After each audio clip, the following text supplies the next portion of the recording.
चलिएगा आगे बढ़ते हैं। 11th,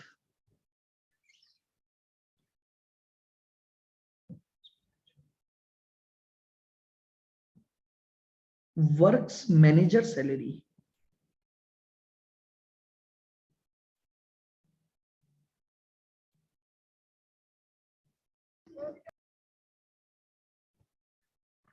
यानी जो वर्क्स मैनेजर होगा उसको सैलरी। तो देखिए जनरली वर्क्स मैनेजर एक सिंगल पर्सन ही होता है पूरे बिजनेस के लिए। तो बेसिकली इसका जो बेसिस हम लेते हैं वो है टाइम स्पेंट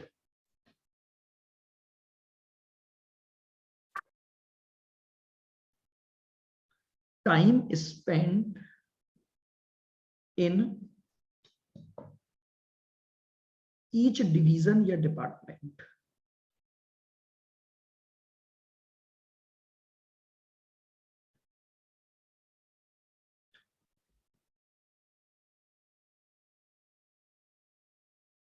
लीजिएगा यानी हर डिपार्टमेंट में उसने अपना जितना टाइम डिवोट किया है उस हिसाब से हम उसके खर्चे को बांट देंगे। नेक्स्ट देखिए 12th,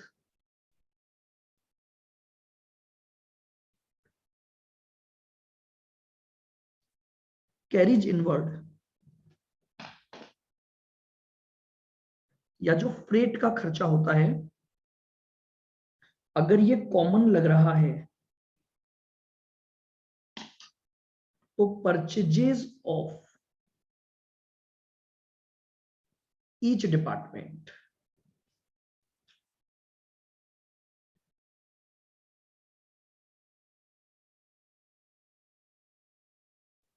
purchases of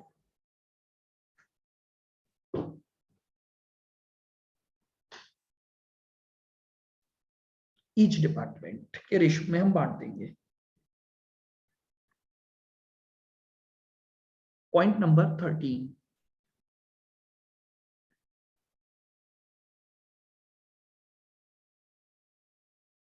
property taxes.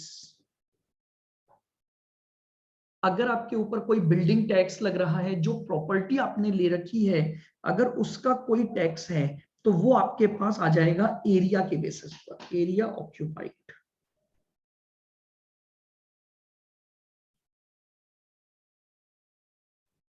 Area occupied के basis.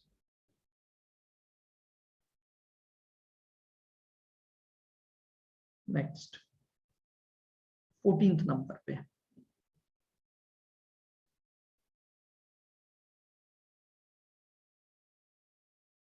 Import duty.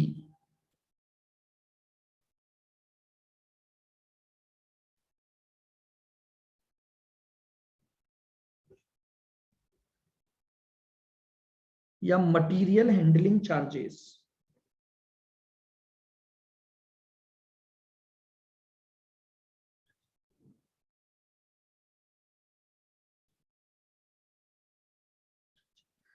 Import duty या फिर हम बात कर रहे हैं मटेरियल हैंडलिंग चार्जेस।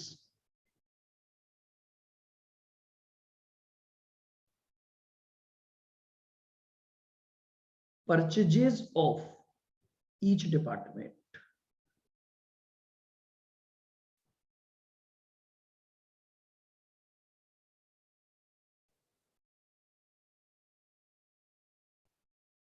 इसको हम किस रेशियो में बांटेंगे? परचेजेस ऑफ ईच डिपार्टमेंट के रेशियो में बांट देंगे।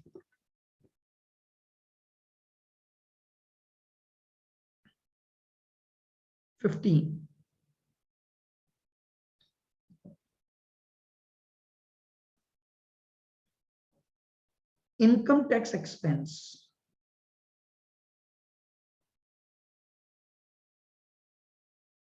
अगर आपको इनकम टैक्स का खर्चा दे रखा है तो ये बटेगा हर डिवीजन के प्रॉफिट बिफोर टैक्स में। यानी टैक्स लिखने से पहले का पहले क्या निकालना पड़ेगा आपको? प्रॉफिट। यानी नेट प्रॉफिट में से बाकी सारे खर्च, सॉरी ग्रॉस प्रॉफिट में से क्या कर दोगे? सारे खर्चे माइनस कर दोगे टैक्स को छोड़कर। तो आपके पास जो प्रॉफिट आएगा वो क्या आ जाएगा? प्रॉफिट बिफोर टैक्स आ जाएगा। और वो जो प्रॉफिट बिफोर टैक्स आएगा हर डिवीजन का, उसके रेशियो में हम क्या कर देंगे, इनकम टैक्स के खर्चों को बांट देंगे। तो यानी रेशियो ऑफ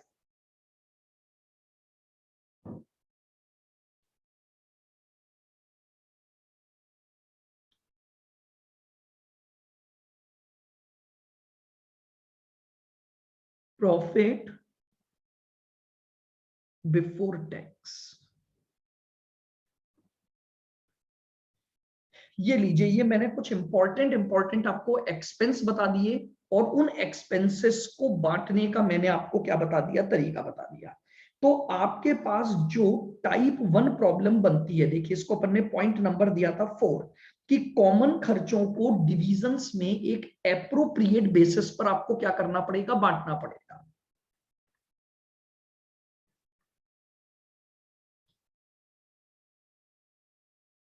तो आइएगा हेडिंग डालेंगे अब आप,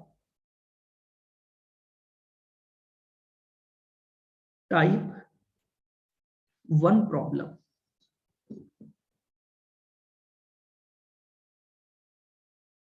जो पहले तरह का क्वेश्चन हमारा डिपार्टमेंटल अकाउंटिंग में बनेगा,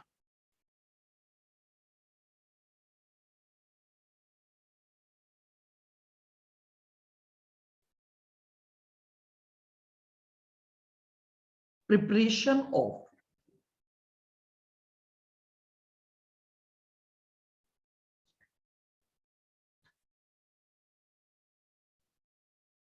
डिपार्टमेंटल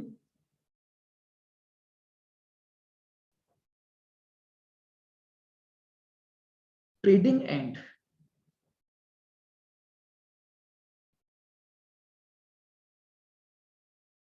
प्रॉफिट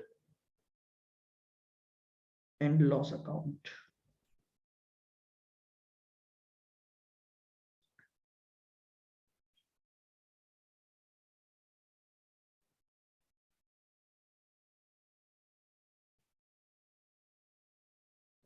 देखिए, अगर आपको हर डिपार्टमेंट का profit separate separate find out करना है, तो हमें जो डिपार्टमेंटल ट्रेडिंग एंड पी&एल बनाना पड़ेगा, वो क्या करना पड़ेगा, कॉलमनार फॉर्म में बनाना पड़ेगा। तो देखिएगा, एक बेसिक फॉर्मेट बना देता हूं मैं।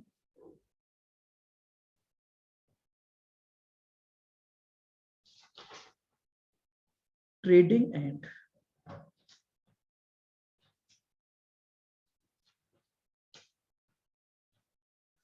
Profit and loss account.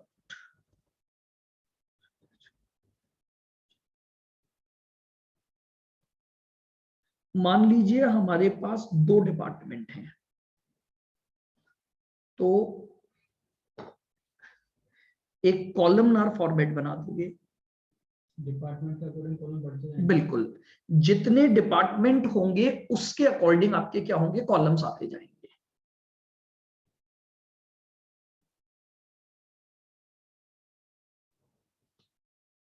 Particulars, A department, B department,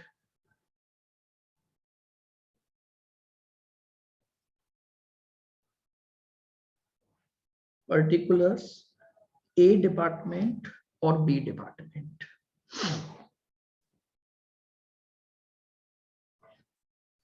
ठीक है, फॉर्मेट में मैं अमाउंट वो नहीं लिख रहा हूं, क्योंकि हमें आता है ट्रेडिंग और पी&एल बनाना, कि भाई ओपनिंग स्टॉक, परचेजेस, कौन से खर्चे आते हैं। बस कुछ इंपॉर्टेंट रूल्स आपको याद रखने हैं, वो आप थोड़ा समझना है।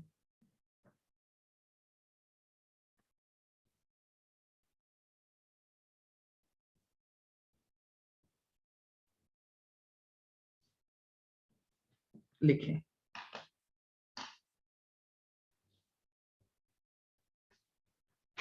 रूल 1 लिखो, if any expense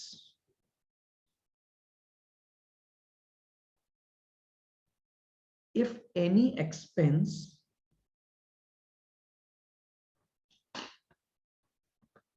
is given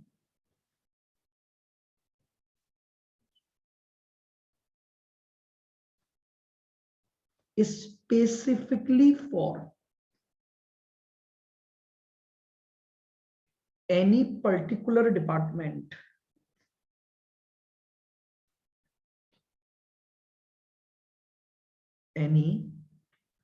particular department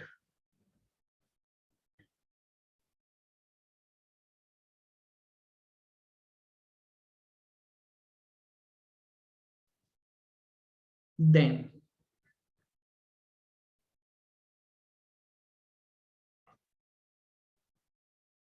debited to such a department only.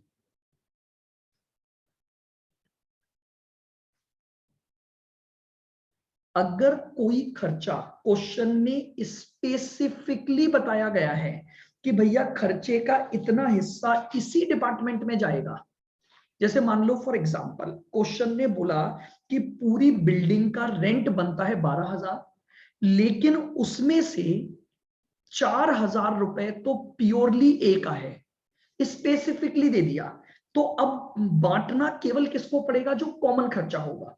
तो रूल नंबर 1 हमेशा ध्यान रखना, अगर कोई भी स्पेसिफिक एक्सपेंडिचर दिया हुआ है कि क्वेश्चन खुद बता रहा है कि भैया ये खर्चा इसी पर्टिकुलर डिपार्टमेंट से रिलेटेड है, तो आप उसे उसी डिपार्टमेंट में क्या करोगे, डेबिट करोगे। फिर लिखें rule number 2,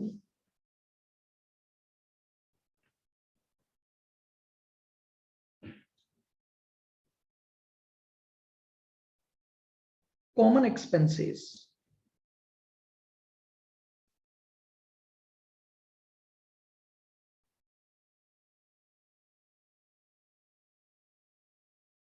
should be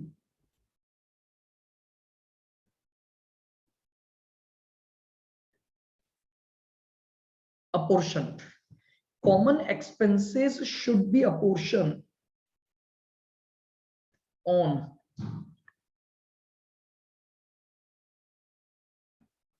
basis of suitable ratio। जो चार्ट हम ऑलरेडी बना चुके हैं, जितने भी कॉमन खर्चे दिए हुए हैं उनको हम एक सुटेबल रेशियो के आधार पर बांट देंगे।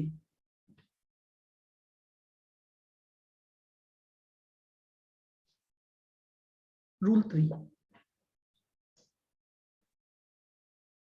some expenses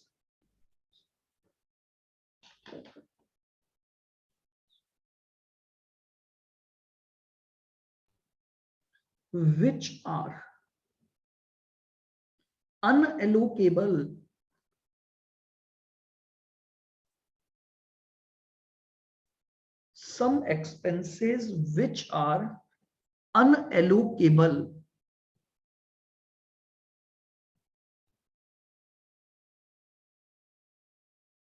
should be charged to general P&L, general profit and loss account, departmental में नहीं जाएगा।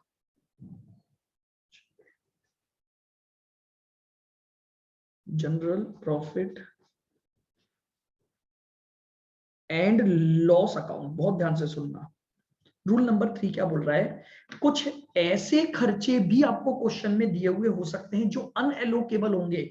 For example interest on debentures, मान लो आपने कुछ डिवेंचर इशू किए हुए हैं, अब उस डिवेंचर का आप इंटरेस्ट दोगे, तो डिवेंचर का इंटरेस्ट किसी भी डिपार्टमेंट की वर्किंग से तो रिलेटेड ही नहीं है, ये तो कंपनी के फंड अरेंजमेंट से रिलेटेड है, तो इसे आप बांट नहीं सकते हो, अनएलोकेबल है ना। तो इसका बेसिस, हाँ अगर उसने बेसिस दे दिया तब तो वो एलोकेबल हो गया, नहीं दिया तो ये खर्चा क्या माना जाएगा, अनएलोकेबल खर्चा माना जाएगा।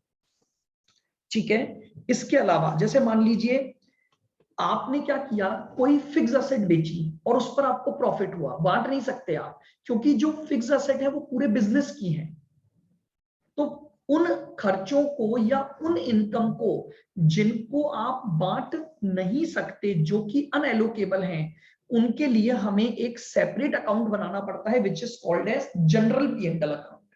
डिपार्टमेंटल P&L तो बनाएंगे ही बनाएंगे, उसके बाद अगर कुछ ऐसे खर्चे रह गए जो कि हम एलोकेट नहीं कर पाए, उन अनएलोकेबल खर्चों को कहां लिख दिया जाएगा?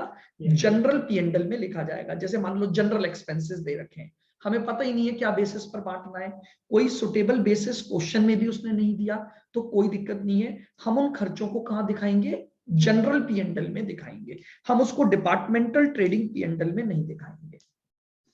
तो इस तरीके से हमारा ये टाइप 1 जो प्रॉब्लम है इसका क्वेश्चन बनता है। तो आइए सबसे पहले हम अपने स्टडी मटेरियल में से क्वेश्चन करते हैं। तो आप लोग स्टडी मटेरियल निकालेंगे।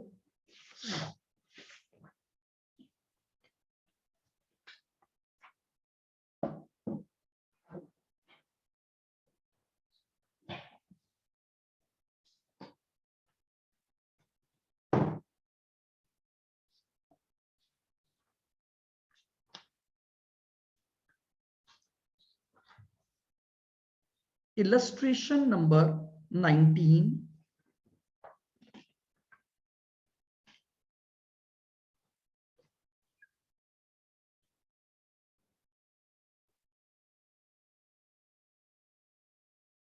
स्टडी मटेरियल,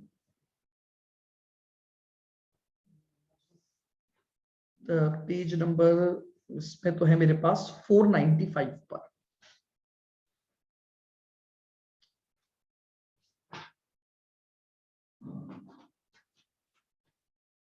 अभी आपके पास शायद स्टडी मटेरियल सबके पास होगा नहीं, तो मैं आपको एक बार फोटो भेज देता हूं ताकि हम इस क्वेश्चन को कर सकें। एक मिनट,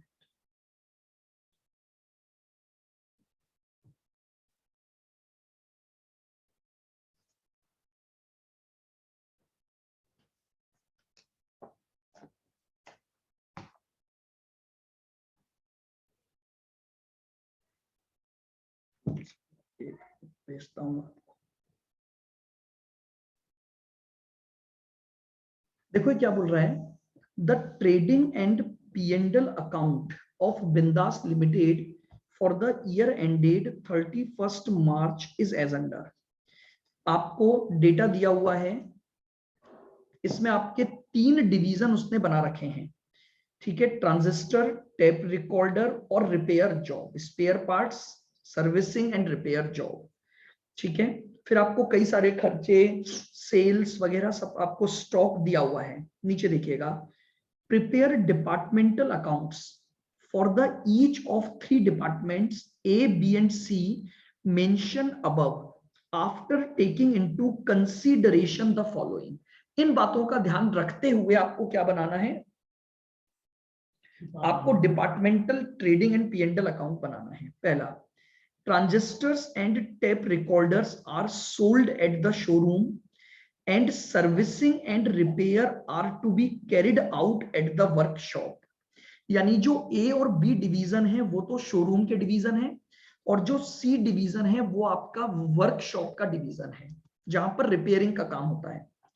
सैलरीज एंड वेजेस, ध्यान से सुनना, जो शोरूम की सैलरी है वो टोटल सैलरी का 3/4 होगी, लेकिन अब प्रॉब्लम ये आ गई कि शोरूम में तो 2 डिवीजन आ रहे हैं, ए और बी, और वर्कशॉप की वेजेस 1/4 है। तो देखो उसने नीचे लिख दिया कि शोरूम की जो सैलरी और वेजेस है उसे डिपार्टमेंट ए और बी में 1:2 में बांटना है।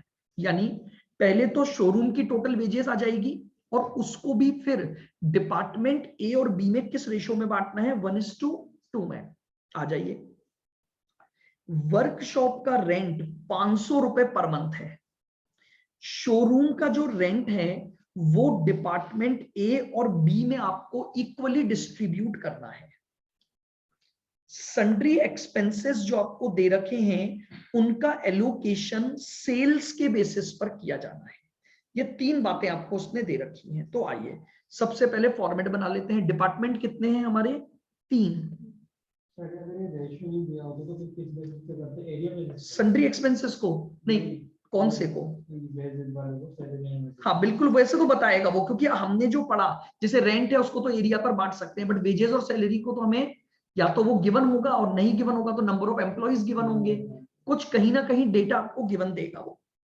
आइए अब अपन बनाते हैं डिपार्टमेंटल ट्रेडिंग एंड पीएनडल। फॉर्मेट बनाइए, 3 डिवीजन है।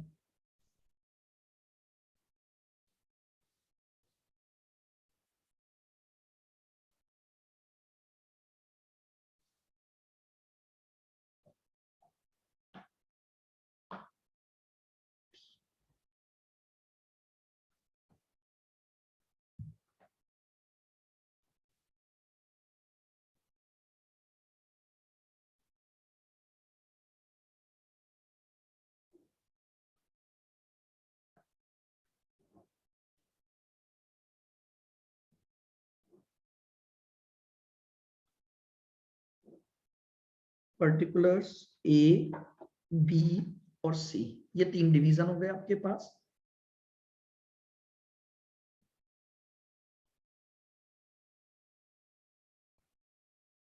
पर्टिकुलर्स तो ए, बी और सी हो गया। अब देखिए आपको परचेजेस स्पेसिफिकली दी हुई है, तो लिख दीजिए 2 परचेजेस।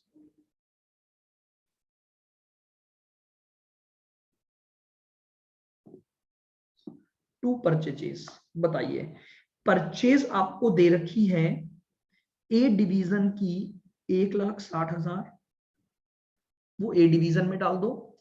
बी डिवीजन की 1,25,000, तो वो बी डिवीजन में डाल देंगे। और सी डिवीजन की 80,000, वो सी डिवीजन में डाल दो। फिर आपको ये कॉमन खर्चे दिए हुए हैं, salary, wages, rent, sundry expenses. इधर आओगे तो आपको सेल्स और क्लोजिंग स्टॉक सेपरेटली दिया हुआ है, तो लिख दीजिए यहां पर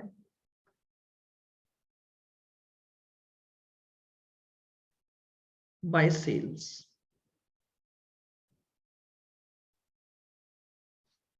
$175, बी की सेल्स आ गई 1,40,000 और सी की सेल आ गई आपके पास 35,000।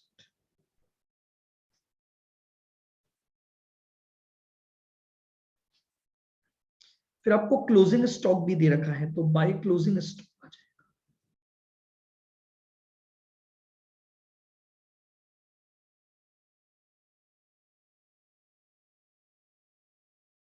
By closing stock A division का क्लोजिंग स्टॉक दे रखा है 60,100,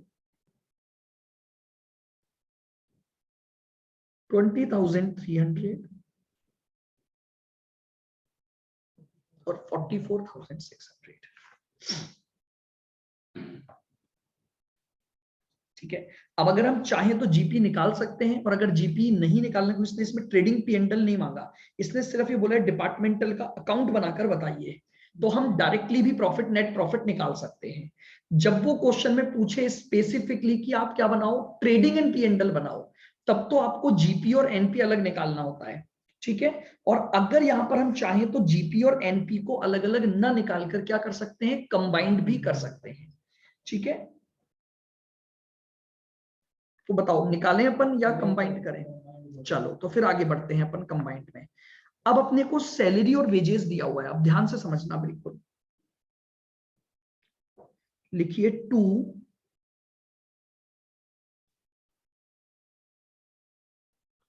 सैलरीज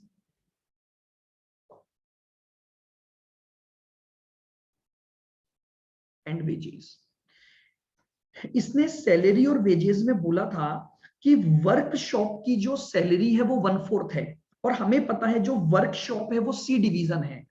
तो यानी आपको टोटल सैलरी दे रखी है 48,000, उसका 1/4 निकाल दीजिए, तो 12,000 की सैलरी तो आपकी सी डिवीजन में आ गई। अब अगर 48,000 में से 12,000 गए तो कितनी बची? 36। ये 36,000 की सैलरी आपके शोरूम की सैलरी है, और शोरूम में ए और बी में 1:2 में बांटना है। तो अगर इसका मतलब ये हो गया, ये जो 36,000 की सैलरी बची, इसका 1/3, तो 12,000 तो आ जाएगा ए में, और इसका 2/3 यानी 24,000 आ जाएगा बी में। बोलिए क्लियर है? वापस से देख लेना। टोटल सैलरी दे रखी है 48,000, 48,000 का 1/4 तो वर्कशॉप में जाएगा, यानी सी डिवीजन में जाएगा, तो वो 12,000 मैंने डायरेक्टली सी डिवीजन में डाल दिया ना। अब बची 36,000 की सैलरी, और वो 36,000 की सैलरी ए और बी में आपको किस रेशो में बांटनी है? 1:2 में बांटनी है, तो वो हमने 1:2 में बांट दी।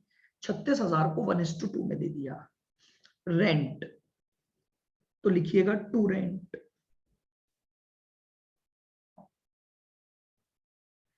रेंट के लिए इसने क्या बोला है? वर्कशॉप का रेंट 500 रुपए पर मंथ है। अगर 500 रुपए पर मंथ है तो साल भर का रेंट कितना हो गया? तो वर्कशॉप का रेंट तो हमें दे दिया 6000, तो वो डाल दो डिपार्टमेंट सी में, क्योंकि वर्कशॉप जो है वो डिपार्टमेंट सी को रिप्रेजेंट कर रहा है। अब 10,800 का जो टोटल रेंट है उसमें से 6000 तो चले गए, तो रिमेनिंग रेंट कितना बचा? 4800। भाई टोटल रेंट दे रखा है 10,800, इस 10,800 में से 6000 का रेंट तो प्योरली वर्कशॉप का है। अब बचा कितना? 4800। 4800 को उसने बोला इक्वली बांट दो दोनों डिपार्टमेंट में। चॉइस सो इसके लिए आ जाएगा, चॉइस सो इसके लिए आ जाएगा। टू सन्ड्री एक्सपेंसेस,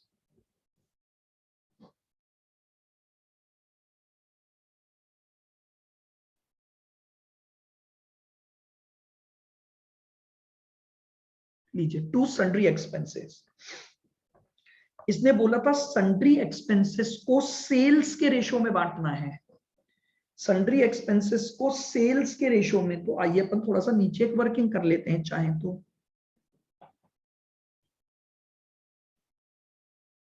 सेल्स बताइए कितनी कितनी दी हुई थी? ए, 175, बी और सी। 175, 140, 140, 35। 3 जीरो कॉमन है, वो 3 जीरो तीनों में से हटा दो, तो रेशो आ गया 175, 140।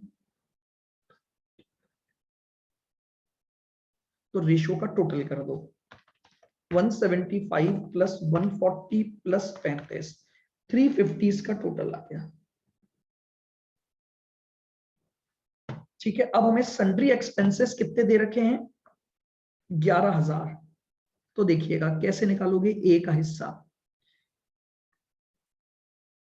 ये 11,350 से डिवाइड होगा, मल्टीप्लाई बाय ए का हिस्सा 175 के बराबर आ जाएगा।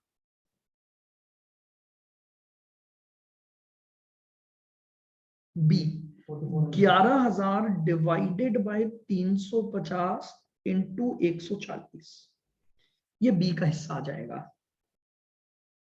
और सी 11,000 डिवाइडेड बाय 350 इंटू 35, ये सी का हिस्सा आ गया।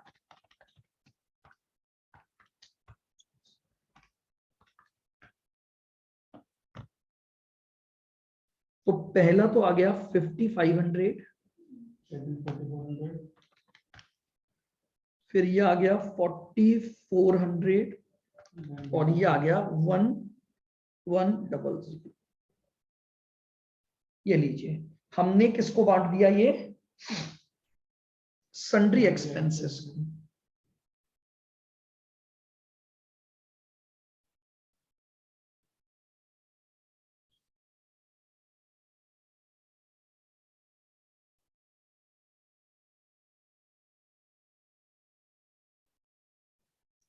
लिख दीजिए 5500, 4400 और 1100। बस कंप्लीट हो गया, सारे खर्चे हमने बांट दिए। अब हम निकाल लेंगे to net profit.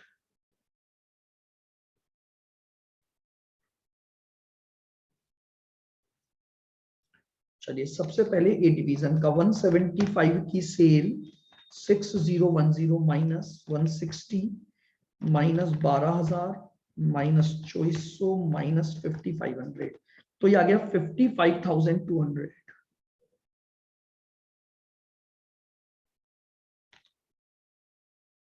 140 plus 20,300 minus 125 minus 24,000 minus 2400 minus 4400, ये आ गया 4500 का प्रॉफिट। 35 प्लस 44 600 माइनस 80 माइनस 100, 19,500 का लॉस आ जाएगा, तो ये लिख देंगे आप बाय नेट लॉस।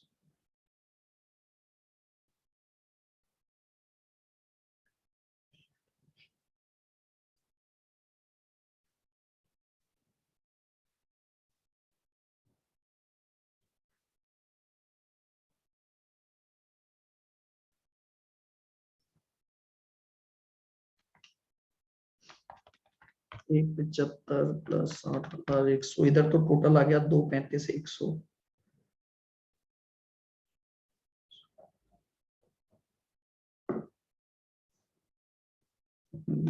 ये 40 प्लस 20,300, 1,60,300।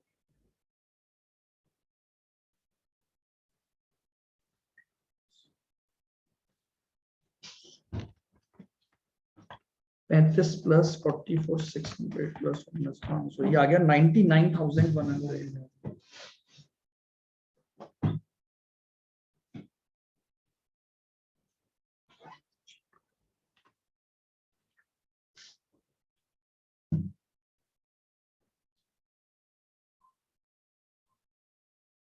ठीक है, तो इस तरह से आपको गिवन इंफॉर्मेशन से अपोर्शनमेंट करना है, और अपोर्शनमेंट करके आपको क्या निकालना है, सिंपली डिपार्टमेंटल, ट्रेडिंग और पीएनडल बनाना है। अच्छा, एक चीज और ध्यान रखना, ट्रेडिंग और पीएनडल डिपार्टमेंट वाइज बन सकता है, बट बैलेंस शीट कभी भी डिपार्टमेंट वाइज नहीं बनेगी। अगर मान लीजिए आपसे किन्हीं क्वेश्चन में डिपार्टमेंटल के बाद ट्रेडिंग, पीएनडल और बैलेंस शीट तीनों बनवाए, तो ध्यान रखना है आपको क्या कॉन्सेप्ट रूल है, ट्रेडिंग और पीएनडल तो आप बनाओगे डिपार्टमेंट वाइज, लेकिन जो बैलेंस शीट बनेगी वो पूरे बिजनेस की बनेगी। तो आप इसको भी लिख लें एक नोट डाल के। रूल में लिखना, रूल में। हाँ, अगर रूल पे वहां पर स्पेस है आपके पास, तो एक रूल नंबर 4 वहां पर ऐड कर लो।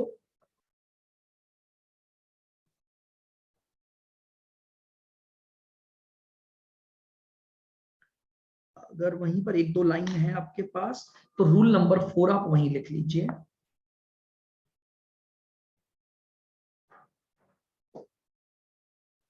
लिखो, trading and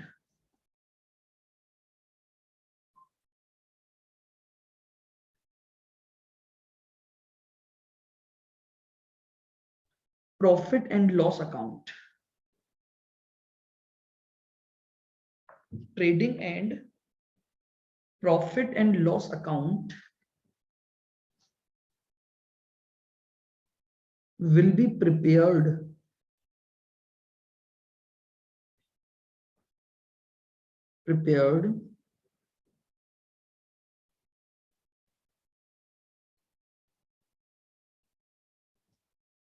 department wise,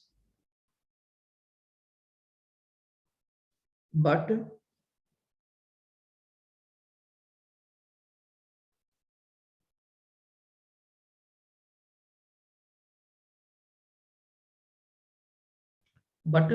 balance sheet will be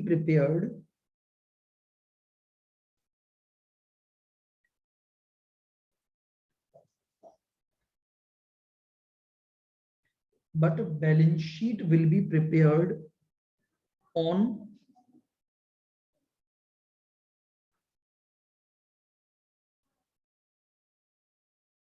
consolidated basis। ठीक है, इसको हम बनाएंगे कंसोलिडेटेड बेसिस पर, यानी सिंगल पूरे बिजनेस की आपकी एक ही बैलेंस शीट बनेगी।